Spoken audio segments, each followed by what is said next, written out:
Why must we do this every single time, Kevin? Can this team not just let me forget about them in peace? They always have to do this crap in the ninth inning, in the eighth inning, for absolutely no reason. They just, as soon as I'm out, they pull me right back in, Kevin, and it's starting to piss me off. I don't know what it is, but my God, every single time I'm just over the game. I'm like, let's just do it.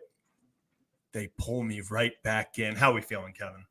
Yeah, man. I mean, look, it's 7-2, and you're right. You're sitting there like, all right, terrible game all the way around. Let's just get those emotions. And it's kind of like they break your heart once, right? Yeah. Like, okay, your heart's broken. You're sitting there. You're starting to be like, okay, we're just going to forget about it and move on. And then they pull you right back in. And then they pull you right back in. And then they lose, and your heart gets broken for a second time. I've experienced it many a times with the Orioles, with the Ravens, with the Nuggets, with all the teams that I root for, right? And it doesn't get any easier no matter how much it happens. So, look, give them credit. They showed life late in the game, but I think for the people who are rooting for them, it's just like the first heartbreak, you're finally starting to heal. Yeah. And then they pull you back in and they just rip it out again. And that's the emotions of it.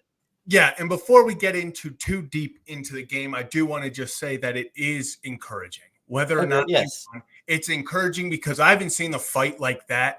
You know, they came back, and for the first time since May yesterday, the Orioles won a game where they trailed in the seventh inning or later. First time since May. Then tonight, down 7-2 in the ninth, they come all the way back, are unable to get it done. I like that they're back to coming back and never giving up. I just would like, Kevin, for us not to find ourselves down 7-2 in the ninth inning. And it's funny because if you asked me before the game, what are the two things you have to do in order to avoid losing this game? It's you got to get Kevin Gausman out of the game early. Get to that bullpen. Do not let Gausman go deep into the game because their bullpen is what blows it for them. If you let Gausman go deep in the game, you're not winning this. And number two was you cannot let Vladimir Guerrero Jr. beat you. And Kevin, what happened? 8 innings, 100 pitches from Kevin Gausman, and then Vladimir Guerrero goes, let me find the official, 3 for 4, 2 runs, a home run, and 4 RBIs. I mean, he is legitimately the hottest hitter on the planet right now, longest hitting streak in baseball. So, Kevin, I must ask you, why are you pitching to Vladimir Guerrero Jr. right now? I wish I had an answer for you. I mean, he is literally the only player in that lineup that you're scared of. Mm-hmm. Literally the only player in that lineup that you know can consistently do damage to you. You mentioned it. He's been one of the hottest, I personally think the hottest hitter in baseball over this last recent stretch here. And so, look, intentional walks are a way to get past the guy. I'd rather have Vlad sitting on first every single at bat, 0 for 0 with 4 walks, as opposed to giving up a chance that he did to the Orioles, what he did to the Orioles tonight. And with how good of a player he is, with how he rakes and how he has done this team dirty before, I mean, who else do you want to pitch to in this lineup? The answer is everybody. Pitch to anybody else in this lineup. Springer's hitting, what, 230, 220 this year? He has a track record, but he's not Vlad Guerrero Jr., right? You have Horwitz, who goes 0 for 4 tonight in the cleanup spot. I mean, the Blue Jays had 7 hits. Almost half of them came from Vladimir Guerrero Jr. tonight. Yeah. And that's where it is. The Blue Jays had 7 runs. More than half of them came from Vladimir Guerrero Jr. So intentional walks are in the game, especially when you don't have to waste the 4 pitches now, as a strategic advantage to you if you know a guy either rakes against you or you know that a guy has that chance. I mean, this is – I'm looking over this lineup, Zach, and I'm thinking to myself, like, all right, if there's anybody in this lineup you don't want to throw to, it's him. It's like what everybody talks about with Aaron Judge or Bobby Witt, right? It's like, you know, those guys can do it. Go to somebody else. But the Blue Jays don't have a Soto behind Vlad Guerrero Jr. The Blue Jays don't have a Salvador Perez behind It's Vlad Guerrero Vladdy Jr. and friends. It's Vladdy and friends. You are exactly right. Yeah, and I'll answer my own question. You know why you can't intentionally walk Vladimir Guerrero? I mean, you still can. I probably still would have. It's because you kept letting Dalton Varsho on base. And more specifically, you kept walking Dalton Varsho before Vladimir Guerrero. If you know the one guy you can't have beat you is sitting behind him, the one thing you can't do is have him batting with men on base, especially Dalton Varsho, who ended up scoring 3 runs. 2 of them came after the walks. I mean, there's the difference in the game. I know it's not Vladimir Guerrero Jr., but this came on one of his hits. I wanted to do it. I hate to. We even talked about this off air. If Santander's in right field, he catches that ball that scores the 7th run. I think he catches another 2-3 balls that ended up. Call me old school, Kevin. Call me old school. I like my outfielders in the outfield. I like my infielders in the infield, Kevin. If they got to go somewhere else, make it the DH spot. But I am tired of having our infielders in the outfield and then having these conversations where we go, well, if we would have just had an outfielder out there, we'd probably catch the ball. And this, we're not sitting here. It's happened too many times. I understand we want to have O'Hearn's bat in there. I understand we want to have Tony's bat in there. We want to have Mountcastle's bat in there all at the same time. But if you're DH and Tony, Mountie or O'Hearn can't be in there. Like, it's as simple as that. Right now, it's hurting the team having infielders in the outfield. Yeah, I'll give you it. At least you stay consistent with I know you have been ever since we've been doing this. Your thing about Mateo, that is one of the things you have been one of the things you are the most passionate about, which is Mateo in the outfield. No, you keep him in the infield, right? And so, look, I get wanting to keep Tony off of his feet for a game, get him some rest. But as much as we love Eloy Jimenez, and look, we do, like, don't get me wrong about that. They have 3 of the same, if not 4 of the same profile on this roster right now.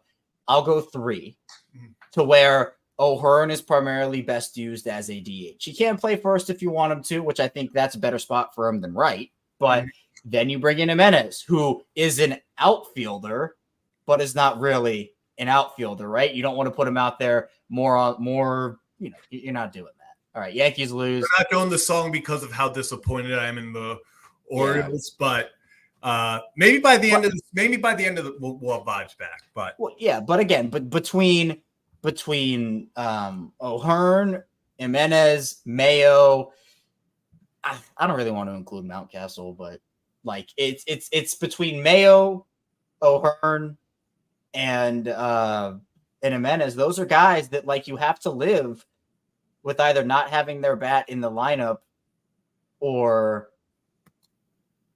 just go with the defensive sacrifice. But the thing that I think bothered people tonight was that Tony was still in the lineup.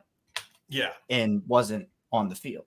Yeah. And to me, like, look, if you want to give him an off day, give him an off day. If you want to put him in DH, give him a DH game, but put Slater out there or something. Put someone else out there. O'Hearn is a great player. He's a great guy. We've had him on the show. It's nothing against O'Hearn, obviously, right? But it's just his natural position is not out there. And I think the Orioles are trying to find versatility, and they're trying a little too hard. I think that, again, we just saw Tony make a spectacular catch last night that essentially, I mean, they didn't necessarily need it to win the game at the end of the day, right? But it would have been tying. It would have tied the game. Exactly. And you don't know that momentum.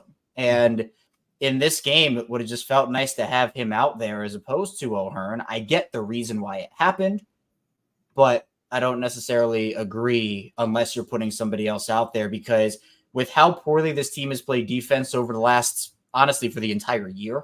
I would say that, past 4 months, 2 months. Didn't start off terrible. It's gotten pretty terrible, though. With the way the defense has performed, I think the Orioles need to value defense a little more than they have been recently. Yeah. And before we get too far into the conversation, I do just want to answer this quick question, Kieran. Post-game reaction show tomorrow after the Ravens preseason game. Yeah, we're going to be doing both. We will be reacting to both the Orioles and Ravens preseason games probably 2 streams. The games line up pretty evenly, so we're going to see kind of what happens and timing on all of it.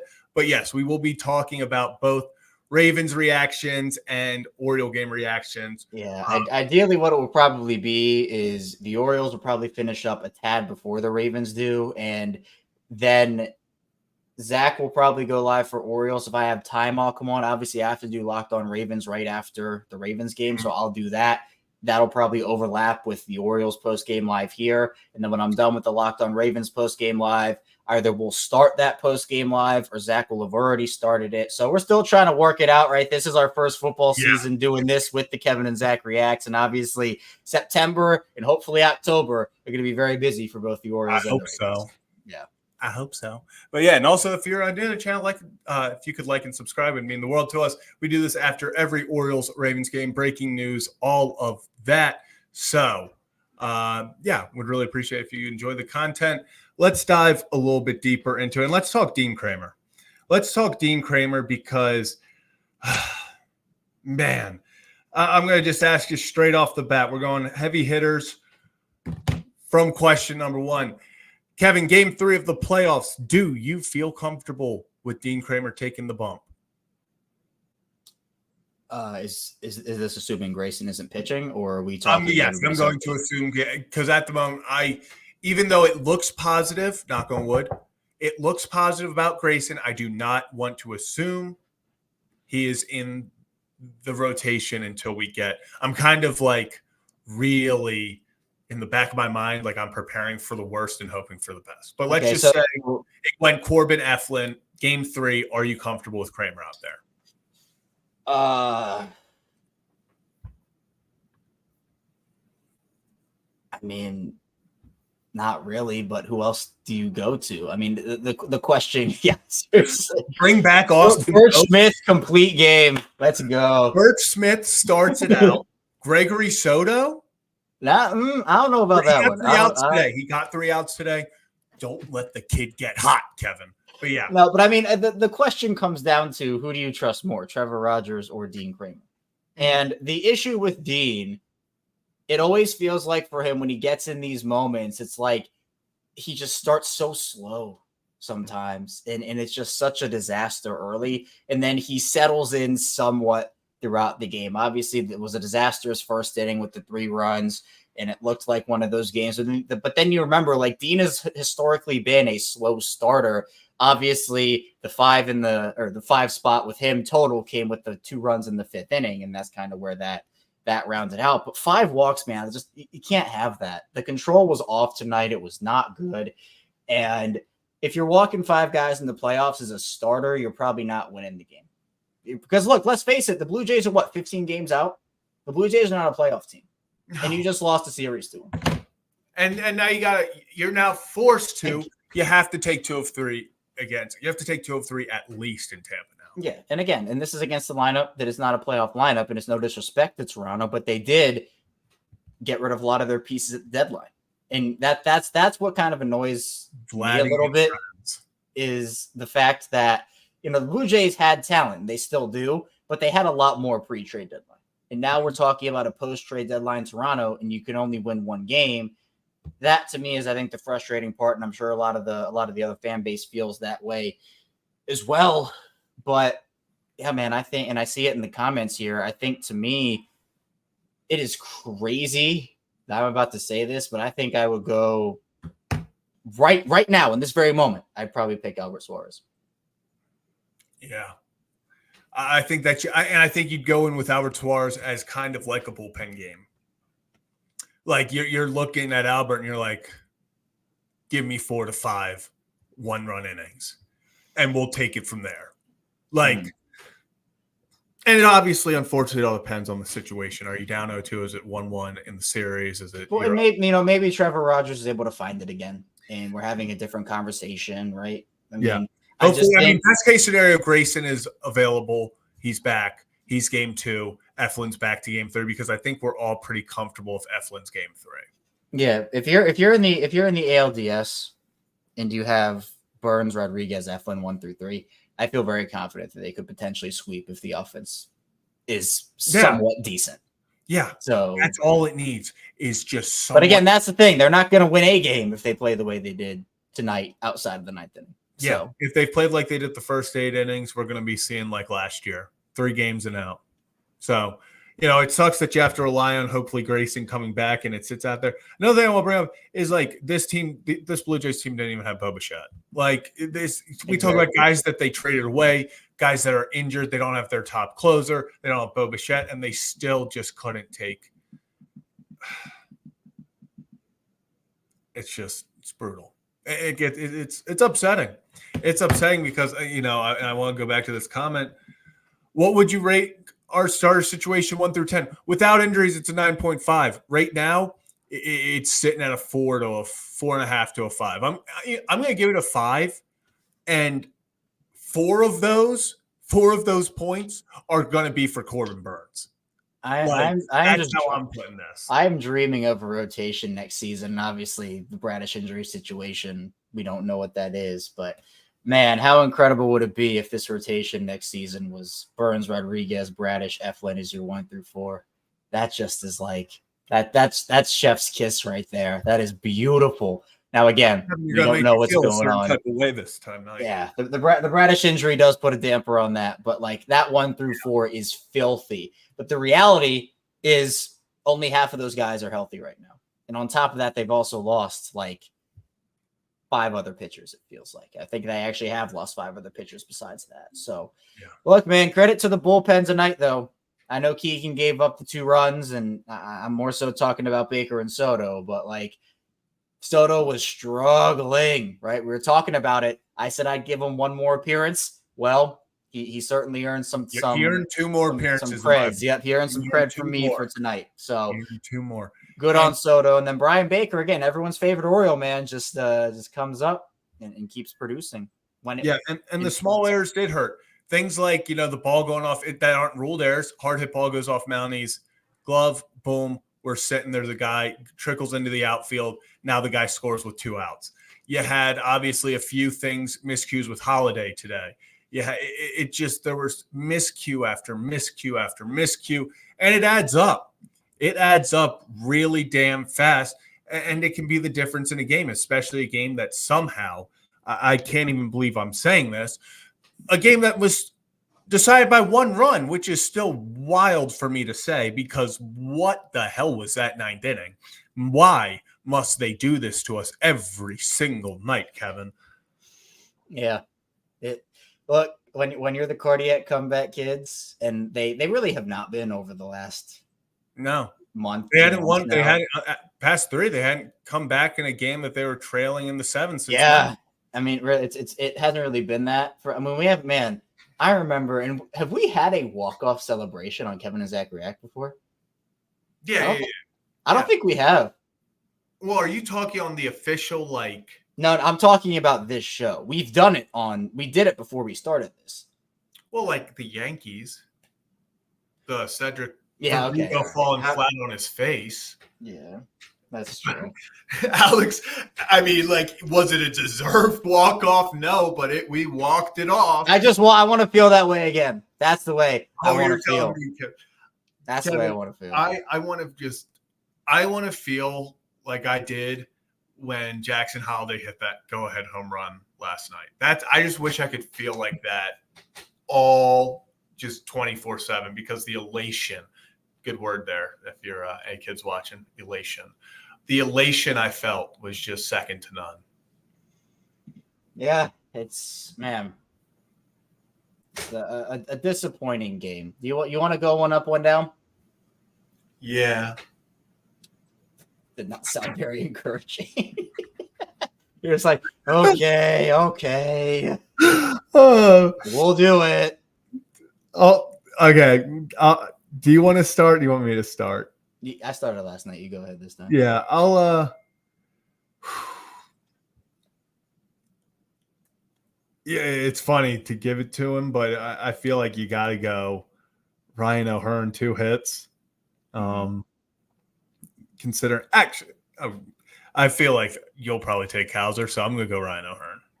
I'm going to go the 2 guys that had 2 hits. O'Hearn. Yeah. Yep, I'm going Kowser. I'm going Kowser. He's on a tear, man. I mean, this is even better than what we saw at the beginning of the season from him. He is all over the place. Great contact, power, opposite field tonight, man. He's seeing the entire field. He's hitting the ball in gaps, hitting the ball all over the field. Great pieces of hitting from Colton, man. It has been such a joy to kind of see him again just break out of his slump the way that he has. And it was a long one, right? We can admit Colton went through a very long slump, and it was one that I know a lot of people lost hope. I know we did not, right? But we were kind of saying like, oh, like, you know, we're not losing hope here, but man, this is pretty bad. But we knew the talent's there, and he's showing that, man. So Kowser to me is the pretty no-brainer one up, but I know you wanted to give me the glory of saying his name, so I appreciate that. I appreciate you doing it. What about your one down? I'm going to kind of do a one down just because even though he got a hit, it's just consistency again. I'm going to go Adley Rutschman, man. Since I'm looking at stats right now, since June 10th, Adley Rutschman is batting 198.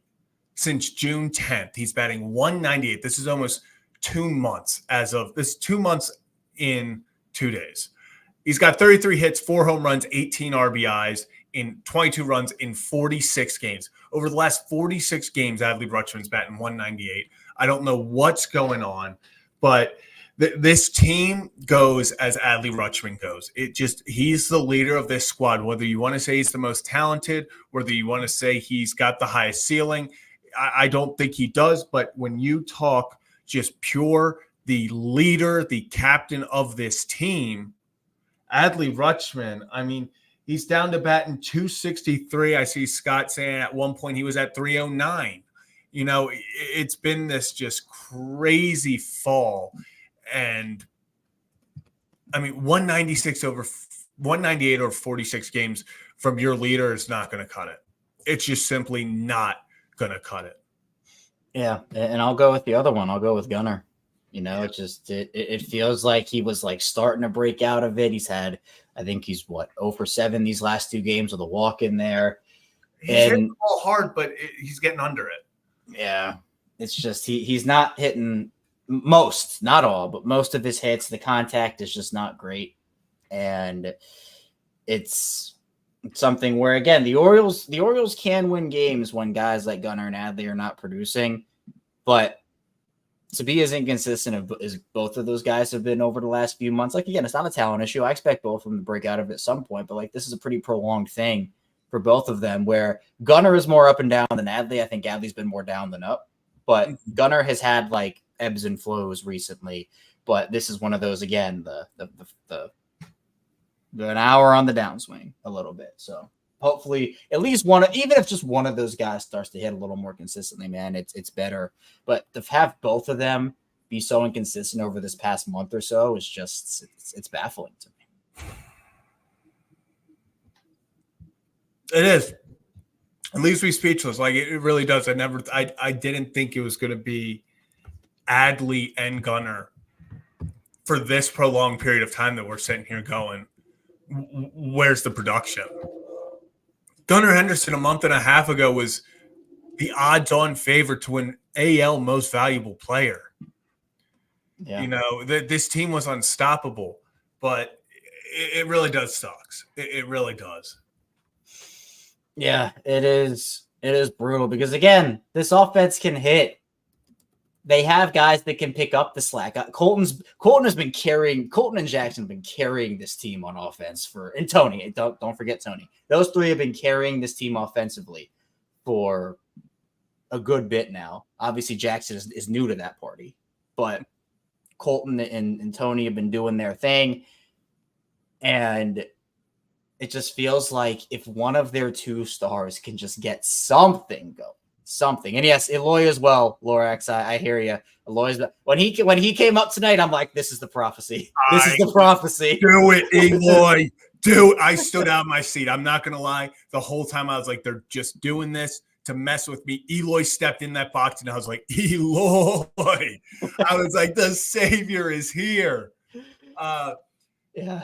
But Kevin, something I want to talk about. over the last 50 games, the Baltimore Orioles are 25-25, dead set at 500 ball.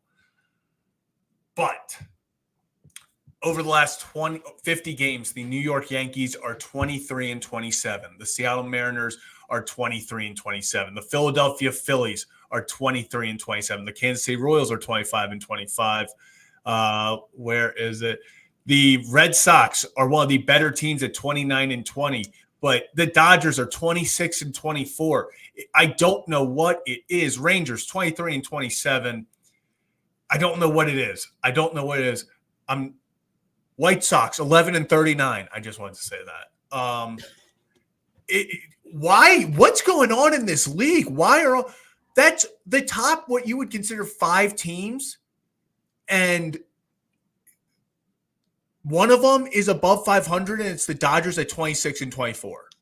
Yeah, I mean, and I think that would be the team. If you were to say, like, who is the roster-wise, like just player-wise, who is the MLB's super team, you're probably giving it to the Dodgers, right? Just roster-wise, right? With Ohtani and Betts and everybody, just players on that roster, injuries or not. Just accumulation of talent. You would probably say Dodgers. Oh, and then, sorry, I forgot one. The Guardians are 25-25. Yeah, I mean, I think RDT said this on Twitter. I think that's who said it. But he said the Orioles and Yankees are having an all-time mid-off right now. And it's just so true. Win this damn division. I mean, didn't they lose tonight? No, they didn't play. Oh, that was like they lost last night, I think, right? Kevin, it's that damn Netflix documentary. How many games out are they? They're 5.5 out. Yeah, they're not 5.5. Actually, let me pull up. We're gonna go to and actually shout out to Rick for this idea. It was actually a great one, and my computer is going to feel the burn of me doing this, but I do not care.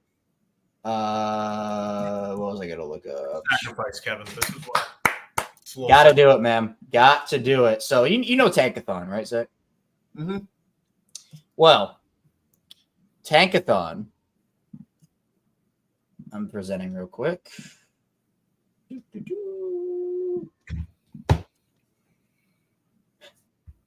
Tankathon has a remaining strength of schedule for the MLB. What's our magic number? Does anyone know that? I'm at the point where I just want the magic number so I can just hold out hope.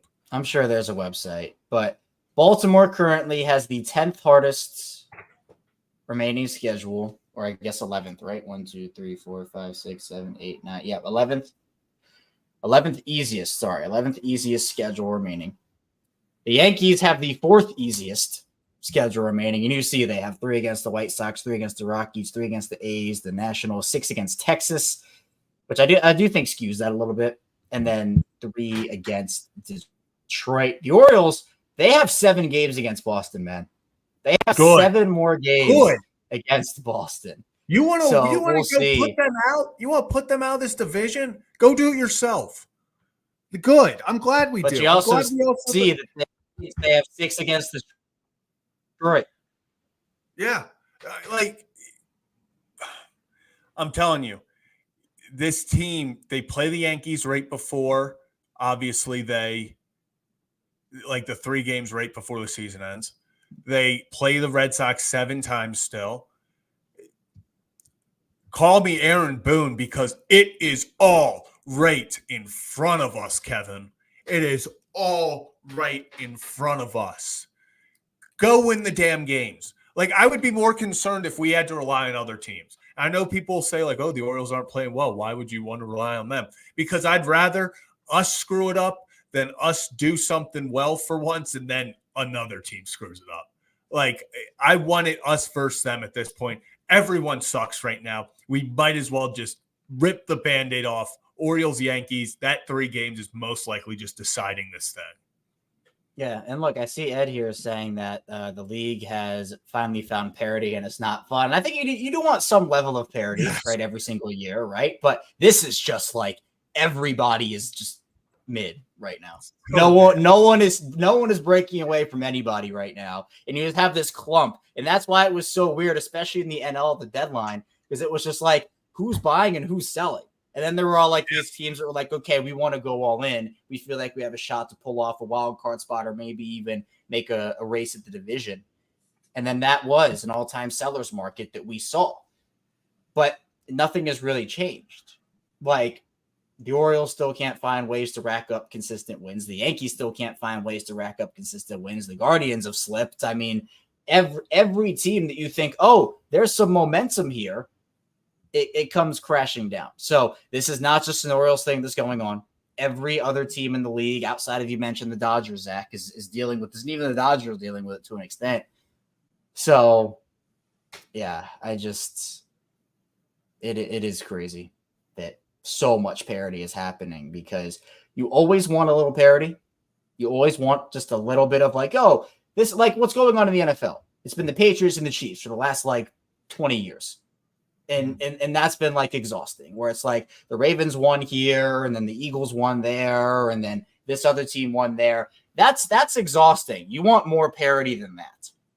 But to have this, it's just like every team is clumped in with the same record or they're like 2 games out, 5 games out.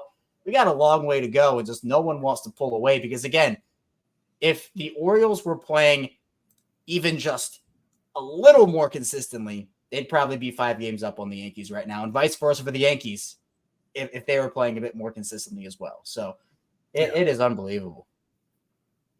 Kevin, it just makes me sad, if I'm just being honest with you. Like, although I keep saying like the Yankees should be 10 games up on us. We should be 10 games up on the Yankees. The Cleveland Guardians should be 10 games up for first seed. The Phillies, there should be no reason. And we talked about this last night. The Orioles are a half game out from having the best record in all of Major League Baseball. What is going on? Like it maybe it is parity. Maybe it's the fact that every single team seems to have lost at least 2 massive pieces due to injury. I hate to say this is just going to be everyone. It's just parity. We don't know. Oh, it's all this craziness, and then the freaking Astros just win it after everyone tried to count them as dead and out. Is that what's going to happen? Kevin, tell it to me straight. Is that what I'm about to witness? The Astros are going to do this shit again. They're going to do this shit again, aren't they? If they get into the dance, man, anything can happen. I don't know. That would be probably one of the worst case scenarios for. I'd rather them than the Yankees, without a doubt. Well, I mean, yes, but who else? That's about it. What? That was probably the only team that I'd prefer it to be them over the Yankees. Every other team. You go Red Sox over Yankees, or Red Sox over Astros? For the Netflix documentary, maybe. Oh my God. Hey, that's showbiz, baby. That's showbiz. You would tune in with your popcorn to watch a documentary? Well, I just want to see if they captured the Reese McGuire Cal Quantrill. I'll be tuning in for that, regardless. Yeah, man. Zach Pop, Orioles legend, by the way. Yeah, shout out to him for trying to get. or once an Oriole, always an Oriole. Just unbelievable, man. Do we have anything else from the game that we want to talk about? I'm just hyped for Soto, 3 outs. Keegan Aiken did better. I mean, obviously, the one of the runs I think should have been caught if Tony's out there. Colton Cowser, love it. I'm just so pissed off about the approach at the plate, Kevin. Like Kevin Gausman got the first 7 outs on 21 pitches. Yeah, they're pressing at the plate. The one thing they needed to do was work counts. And if they got Kevin Gausman out of that game in the 6th inning, if he would have just gone 6th, I'm telling you right now, the Orioles won that game. Their bullpen is bad, and they had already gone through it over the past few games. It just also why did they not just send Gausman back out there? I know he's at 100 pitches. He's already had 2 9-inning complete games this year. So, like, He's already thrown over like 110. We would have gone out on 4 pitches if Gausman was back out there. It would have been ground out, pop up, 4 pitches later, strike 3 looking. Yeah. Crazy. Well, but do you want to? Would have not been in the strike zone. It would have been slightly outside. Yeah. True. And Bob is channeling my inner Ravens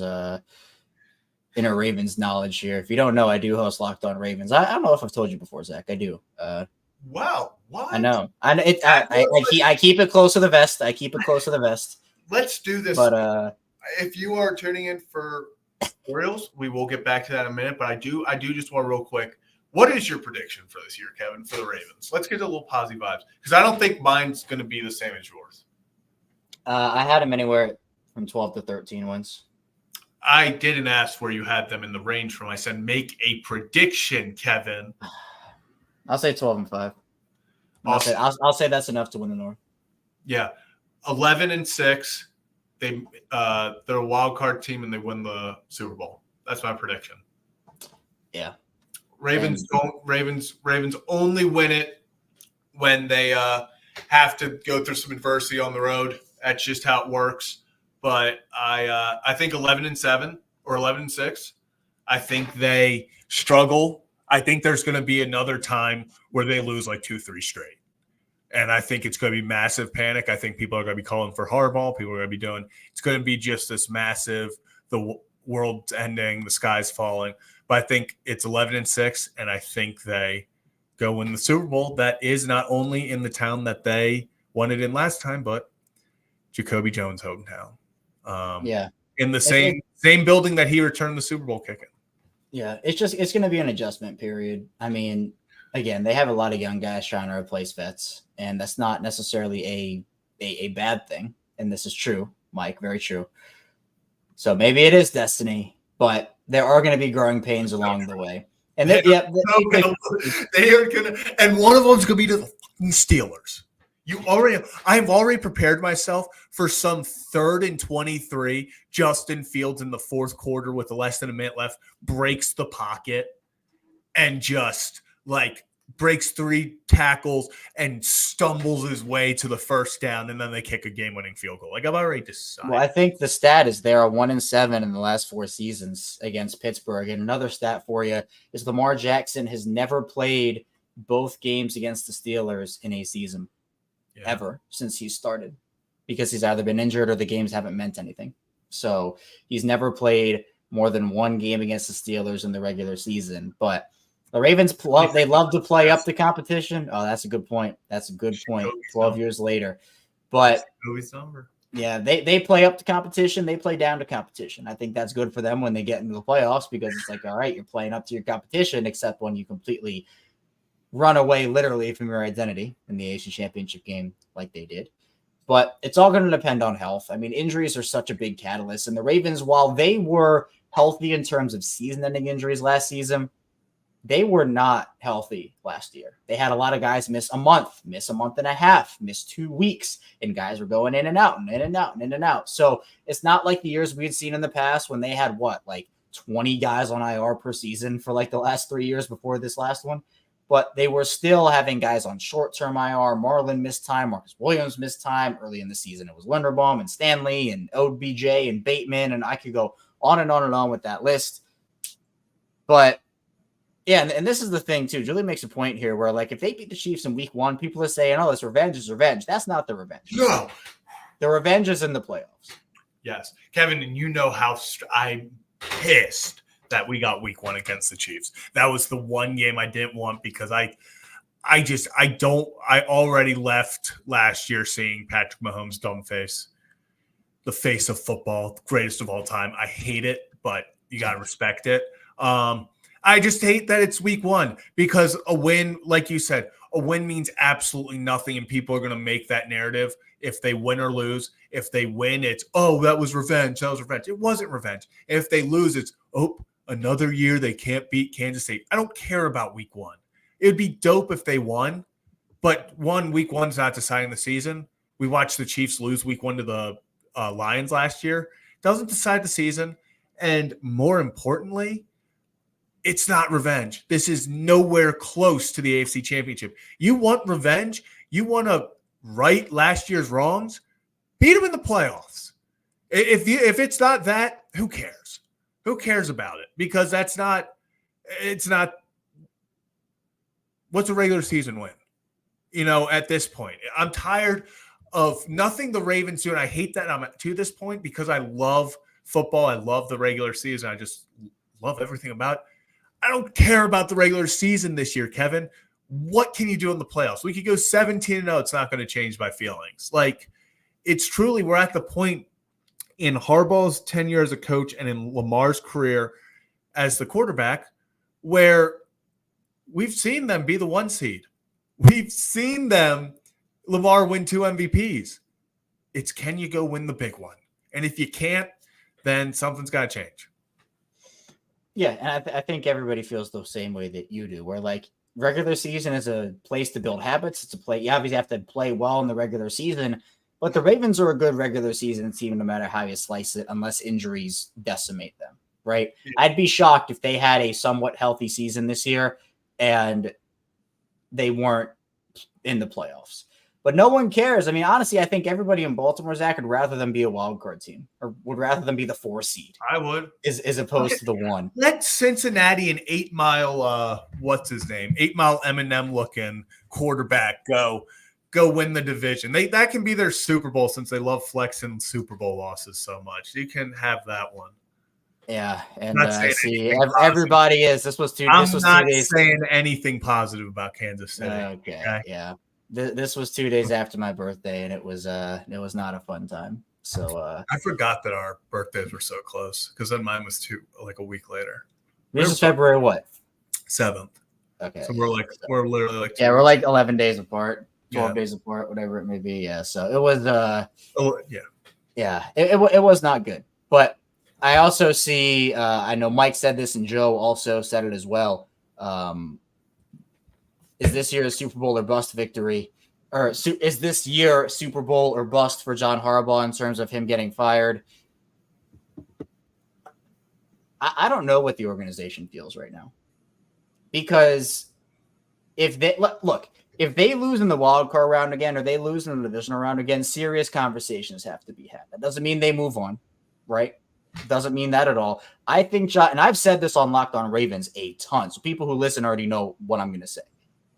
But John Harbaugh is a good coach, but sometimes good things come to an end, or it's time for a parting of ways. And if the Ravens do the same old script type deal where they're good in the regular season and then they lose in the wild card round or the divisional round, I think that's a failure of a season for the Ravens. I mean, every year that you don't win a Super Bowl with Lamar, you lose a year of his prime. And you can't be playing around with those years. And so the Ravens and I think Baltimore sports teams have pretty undying loyalty to their guys, which I think for the most part is a good thing. Like, I think that you would rather have a ton of loyalty as opposed to no loyalty at all. I think the players, the coaching staff, everybody respects that from those organizations. But sometimes in Baltimore, like we saw with Greg Roman, they can tend to hang on for a little too long. Yeah. Where it starts to do that. So I think if they make the AFC Championship game, that to me would be the toughest spot if they lose in that. But the reason that I think I was like, I was telling everybody on Locked On Ravens, because everybody wanted Harbaugh fired after the championship game. I said, they're not going to fire him because they showed growth, where they hadn't made a championship game since they won the Super Bowl 11 years ago. 10 years ago, whatever it was. So if they make it to the Super Bowl and lose, do you think he keeps his job? Yes. All right. I agree with that. I don't think others agree with it. I think if you lose in the Super Bowl, because the Super Bowl, as much as people hate it, is such a the better team loses. Like, they're just sometimes the better team loses. You do have to make sure, though, if you move on from Harbaugh, if you're the Ravens, you have to have a guy that is as good, if not better, and there aren't many coaches that are. It could be better for the organization at the time, but if Harbaugh moves on from Baltimore and there's a parting of ways, there are going to be 10 teams out the door trying to get him on. He's still a good coach, but sometimes it's just not the right pairing at the right time. Yeah, and Kevin, I have a quick question for you, just because I randomly thought of this while you're saying that. Let's say Harbaugh gets fired. Mike Vrabel, yes or no? Nah. No? Belichick. You would go Belichick. Let's do it, man. Let's do it. Like, would you actually go Belichick? Like, would you? I mean, who unless it's a young would you do like Bobby Slowick? Because if it's not a young up and coming, I have a young up and coming. That is like my coordinator crush, is Bobby. But if it's not a Bobby Slowick type deal, do you want to go through? Look, there are only so many Sean. This is a tough one because I don't think so. It can't be next year. Not after 1 year. Yeah, not after 1 year. Can't see it being 1 year. If it's in 2 years, I could. If they want to keep their guys, it would be Munkin. Would be, people would hate that, I think. But again, we are so far out from this. Like, again, I like how we're firing Harbaugh the day before the preseason. I'm not even firing him. I'm just saying. No, I'm saying like in our hypotheticals, like we've already said, okay, if Harbaugh's gone. No, so we took the very long, windy path to answer this question. I don't believe it's Super Bowl win or bust for John Harbaugh, but it could very well be get to the Super Bowl or bust for John Harbaugh this season. But could not. Maybe the Ravens stick with him again. We know that Harbaugh's a player's coach. The players love him. And contrary to popular belief, it is very hard to find a guy like that, right? There aren't like Harbaugh's and Tomlin's and Dan Campbell's and like those players' coaches. They don't grow on trees. But we know the bond that Harbaugh has with these guys. And, while Ravens fans don't care about the regular season anymore, and I think rightfully so, it's also hard to find that consistency. So there are pros and cons to it. But look, if they lose in the wildcard round or the divisional round, that would be a failure of a season by my estimation.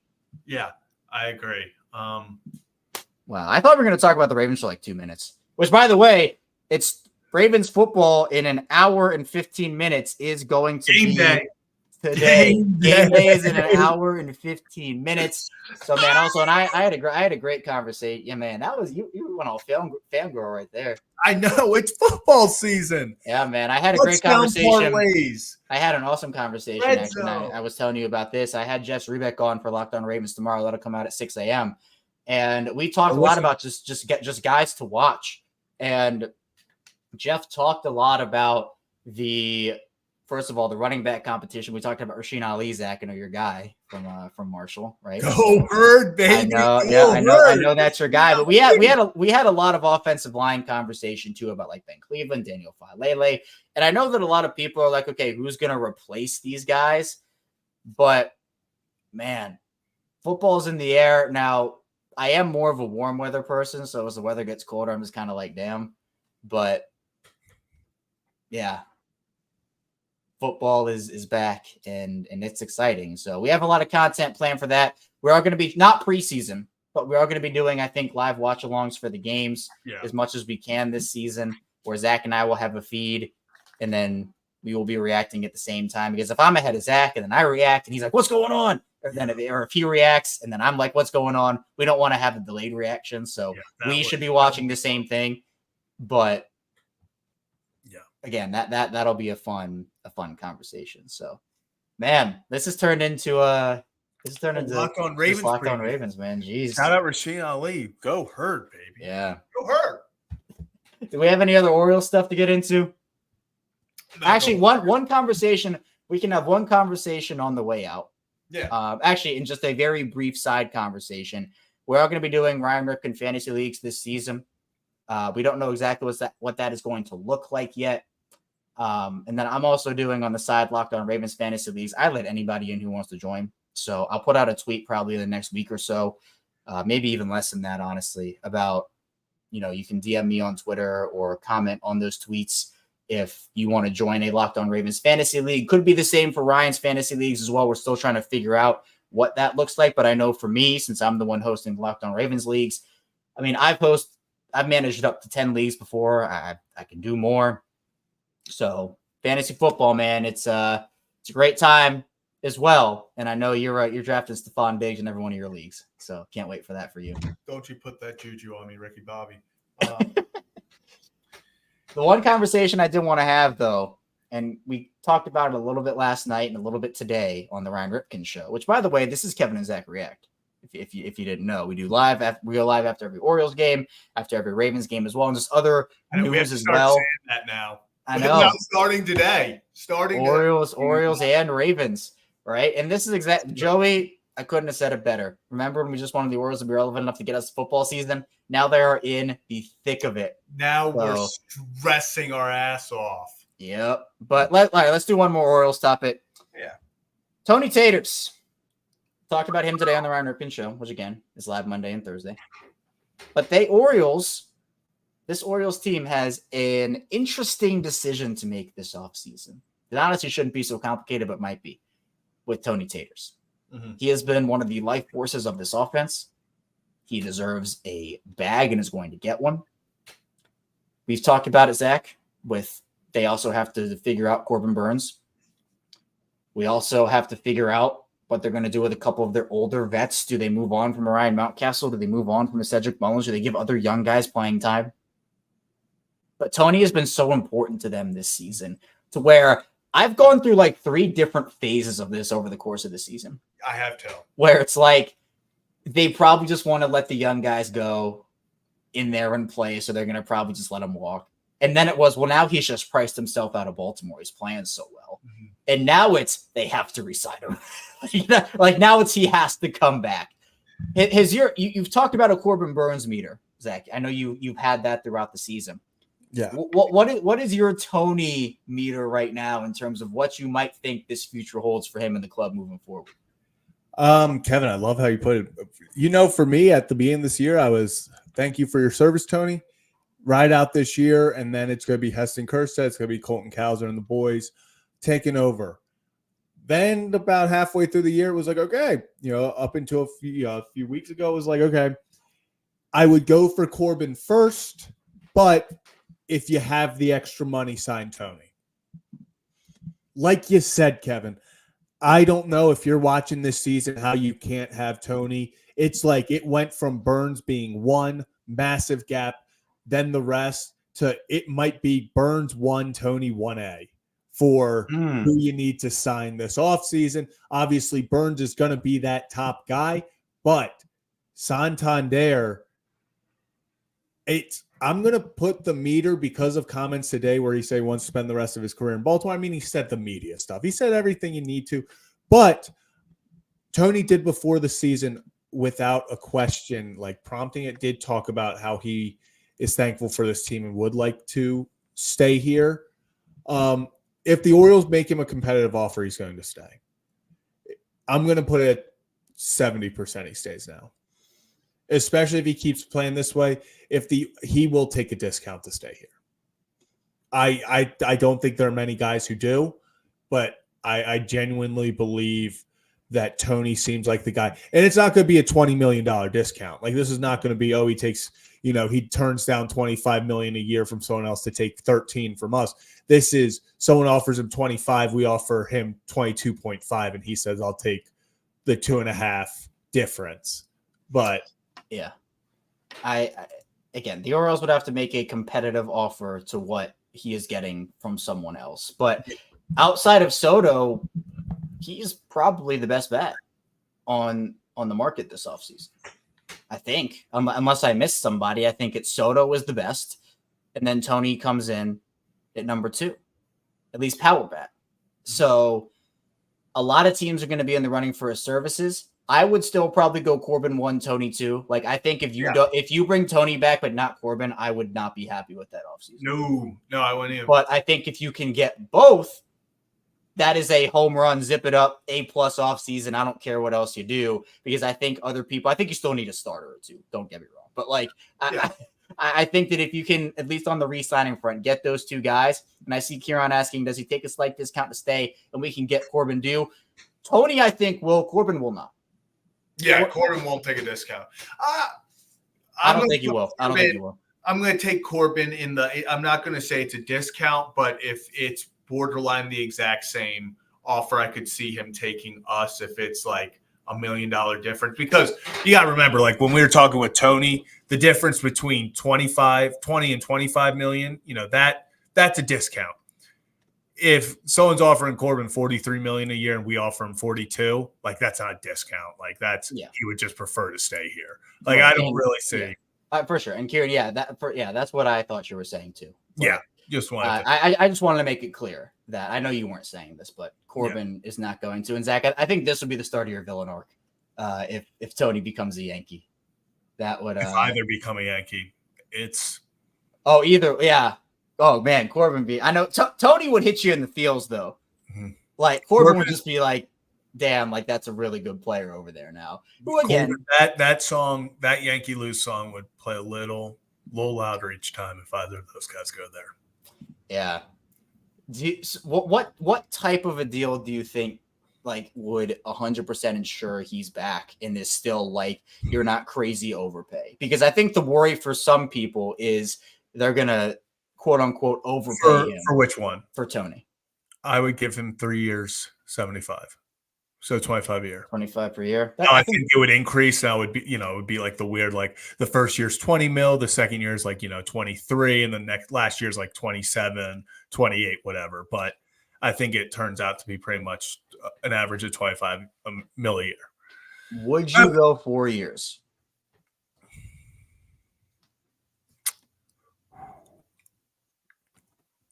$4 years, 80.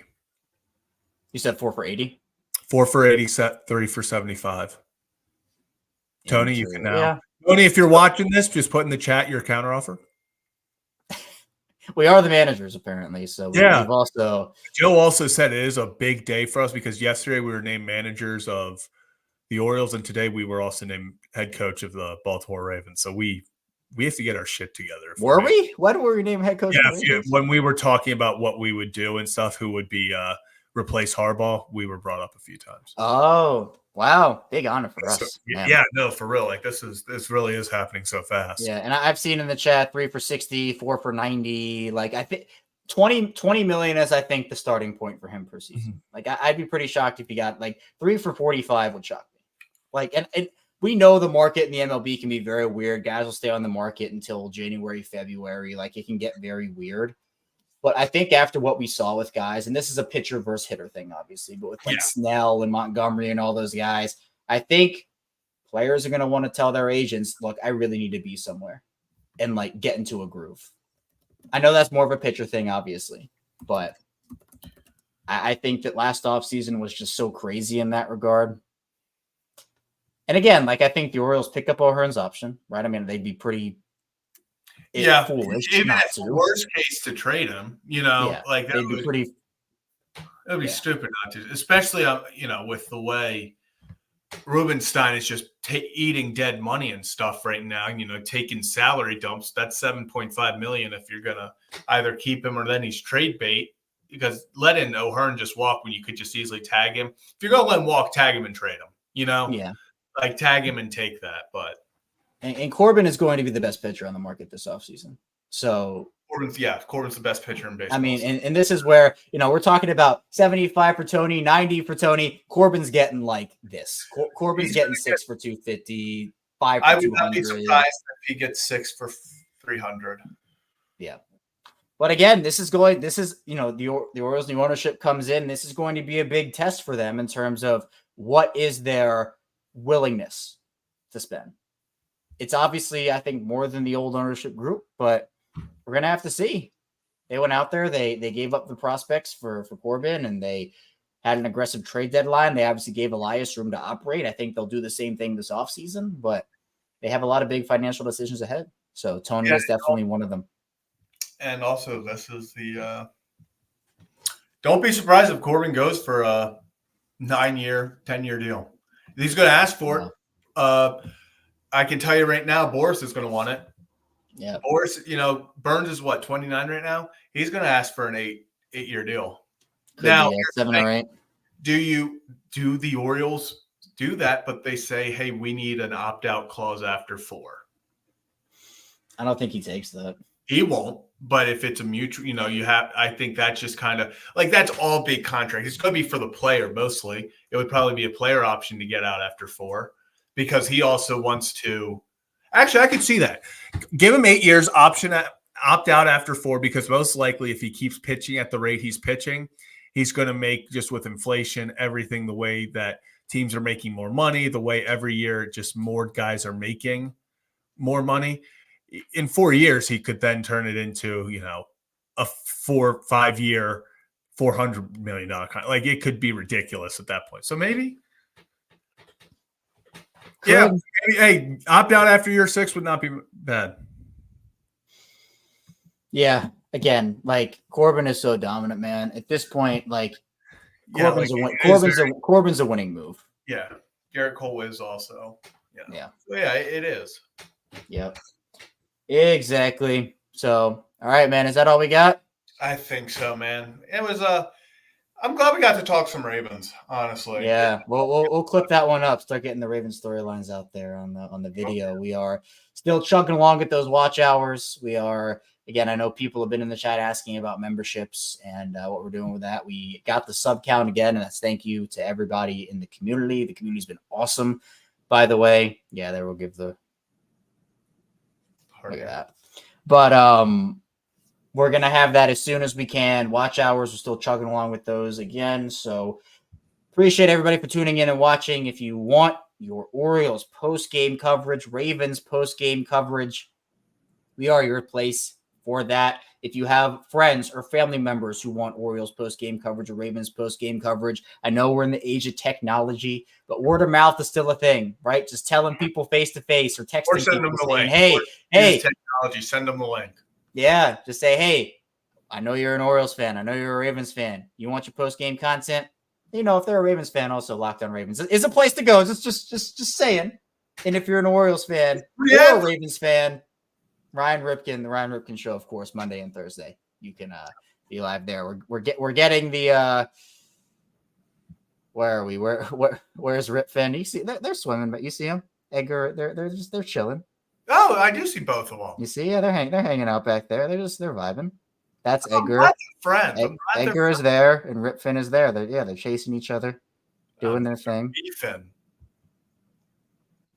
See, clear view. Just hanging out. So awesome. Appreciate everyone who tuned in. The Orioles, just for absolutely no reason, decided to stress us out a little bit.